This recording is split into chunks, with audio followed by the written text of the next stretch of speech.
This pain wasn't random. It was the fingerprint of heaven on your soul. You thought you were being punished, but what if the affliction was the altar? What if the ache was the answer? Was it rejection, or was it revelation? Was it silence, or sacred strategy? Was it loneliness, or were you being called into the courts of God? Chosen one. The agony you couldn't explain, the distance you couldn't escape, the weight you carry but never mention. It has a name. You were marked, and the mark attracts fire. Stay until the end of this message, because what you're about to hear may explain why your life never looked like anyone else's, why the betrayal felt surgical, why the delays felt divine, why the tears seemed endless. There is a mystery wrapped in your suffering, and today, the scroll begins to open. Welcome to Chosen One's Prophecy, where the hidden are revealed, the misjudged are vindicated, and the marked are gathered. Jeremiah 1:5 declares, "Before I formed you in the womb, I knew you. Before you were born, I set you apart. I appointed you as a prophet to the nations." Set apart, scarred early, sent late. This is not the story of your pain. This is the decoding of your process. Every wound, every goodbye, every dark night. They were not punishments. They were preparations. Stay, because the signs that are about to unfold may explain your entire life. The pain of invisible rejection, when light triggers distance. You didn't lose them. The light on you drove them away. There is a type of rejection that doesn't come from wrongdoing, but from radiance. You walked in rooms and something shifted, not because of what you said, but because of who you carry. Your presence, even in silence, convicts what others are trying to ignore. The rejection was not personal, it was prophetic. Jesus walked through this pain. "Isn't this the carpenter's son?" they asked, blinded by familiarity, deaf to divinity. Matthew 13:55. Even his miracles weren't enough for those who refused to see. Chosen ones carry a weight that breaks casual relationships. You weren't abandoned. You were filtered. Every friend who left, every family member who distanced themselves, every sudden silence. These were not social accidents. They were divine separations. You are being prepared to walk with the few, not entertain the many. You weren't rejected. You were refined.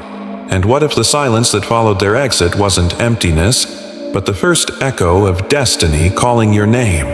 The ache of divine isolation, called into solitude. You didn't ask for. No one saw the battles. But heaven recorded every breath you took in the dark. You've smiled at dinner tables while your soul ached. You've answered, "I'm fine," when the weight on your chest said otherwise. Chosen ones live with a loneliness that cannot be explained, only endured. But what if that loneliness was an invitation? Scripture is filled with wilderness wanderers. Moses in Midian, David in the caves, John on the island, Jesus in Gethsemane. Isolation is not abandonment. It is alignment. When the crowd disappears, the voice of God grows louder. Prophetic visions are birthed in silence, not applause.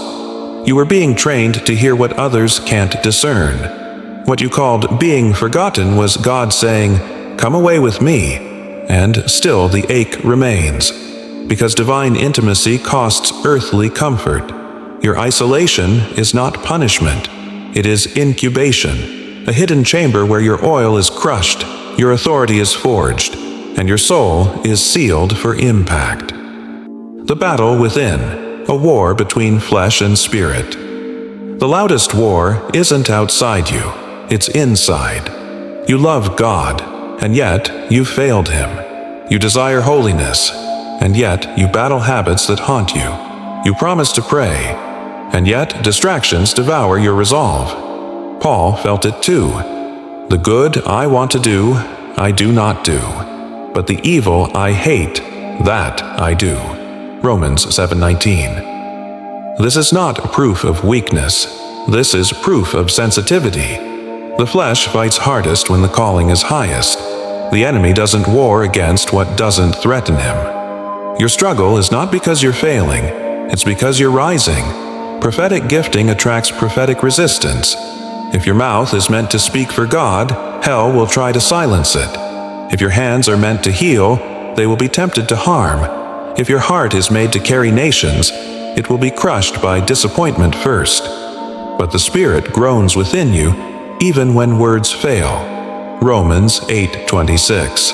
And sometimes the greatest act of warfare is standing back up. The weight of sacrificial renunciation. When God asks for the good, He didn't just ask you to give up sin. He asked you to surrender blessings. What do you do when God tells you to let go of a relationship that felt safe? A job that felt stable? A plan that made perfect sense? This is not the thief's doing. This is the potter's. Abraham was told to lay down Isaac. Not a mistake, but a miracle. Genesis 22. Why? Because even good things, if not surrendered, can become idols. Renunciation isn't about losing, it's about reordering. God removes not to punish, but to position. He empties your hands to place something eternal. You were never just giving up something. You were making room for glory. And yes, it hurts. Especially when others around you are allowed to keep what you must lay down. But you are not like them. You are chosen. Different callings require different costs, and every no whispered in obedience becomes a seed in the soil of divine harvest. The delay of divine timing. When years feel like silence. You heard the promise, but nothing happened. Days turned into months, months into years. Prayers unanswered, doors unopened, prophecies that felt distant, almost cruel. Joseph dreamed of ruling, and then was thrown into a pit, then a prison, for years. Genesis 37:41. Delay is not denial, it's development. God was not ignoring you, He was anchoring you. He hid you to protect you from premature exposure. Some callings are too weighty to be rushed. You weren't being punished, you were being preserved.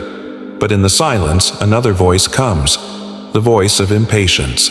It tells you to settle, to compromise, to help God do His job. Do not birth an Ishmael trying to force Isaac. Genesis 16. Wait, because what He's preparing in you will be too sacred to share with the unready. The pain of misunderstood purpose. When no one sees the vision, you tried to explain it. They called it pride. You tried to contain it, it kept burning anyway. Jeremiah said, "His word is in my heart like a fire shut up in my bones. I am weary of holding it in." Jeremiah 20:9. Chosen ones carry blueprints that don't fit earthly systems. You don't think like others. You don't plan like others. Because what you carry was not authored in time, but in eternity. And that's why misunderstanding cuts so deep. People can't support what they don't perceive. Even Jesus' family said He was out of His mind. Mark 3:21. But here's the secret. Their doubt is confirmation of your difference. Their confusion is proof of your calling.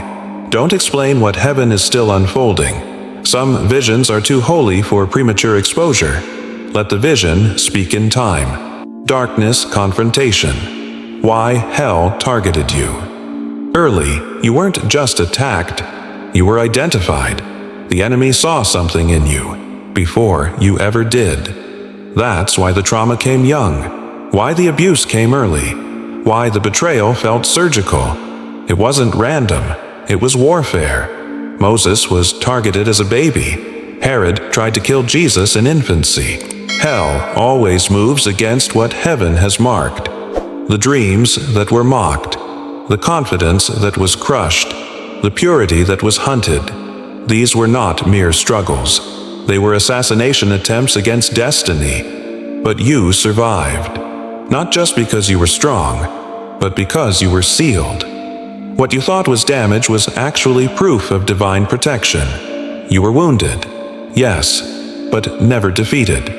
If this resonates, comment 4444 right now, as a prophetic sign you are still listening and receiving. The burn of obedient loneliness. When obedience costs connection. You said yes to God and lost people you loved. You followed His voice and found yourself alone. You obeyed, and the cost was everything familiar. Obedience doesn't just birth breakthrough, it births distance. Noah obeyed and was ridiculed. Esther obeyed and risked her life. Jesus obeyed and was crucified. Obedience is not cheap, but it is holy, and yet the loneliness stings. The dinners you're not invited to. The texts that stop coming. The friends who say, "You've changed." But isn't that the point? You were never called to blend in. You were called to burn. God is separating you now so He can elevate you later without sabotage. And when He sends the right people, they won't need explanations. They'll understand your fire because they carry it too. The rise of the remnant. You're not alone anymore. There is a sound rising in the earth. It is not loud, but it is unstoppable. It is the sound of the hidden ones emerging, the misunderstood finding their voice, the weary finding their tribe, the remnants finding one another. You are not crazy. You are not weak. You are not forgotten. You are one of many being awakened for this hour. Elijah thought he was alone until God said, "I have reserved 7,000. 1 Kings 19:18. There are others, like you, marked, scarred, called, and the moment you realize that, the loneliness breaks. The remnant isn't rising to fit in. We rise to set apart. You've been forged in fire, shaped in shadows, sealed in silence. Now the scroll is opening, and what was once a secret pain is about to become a prophetic weapon. You were never being punished. You were being positioned by pain, by silence, by sacred separation. The very things you thought were disqualifiers were the evidence. The loneliness, the rejection, the internal war, they were not signs of failure. They were proof of favor. You weren't left behind. You were hidden. For such a time as this, chosen one, you are no longer just enduring. You are emerging, and heaven is watching. The fires didn't burn you. They branded you. The wilderness didn't break you. It built you. The delays didn't deny you. They prepared the stage for your arrival. You have been marked. You have been refined. And now, you are being released. If this word was confirmation in your spirit, comment 777 as your prophetic agreement.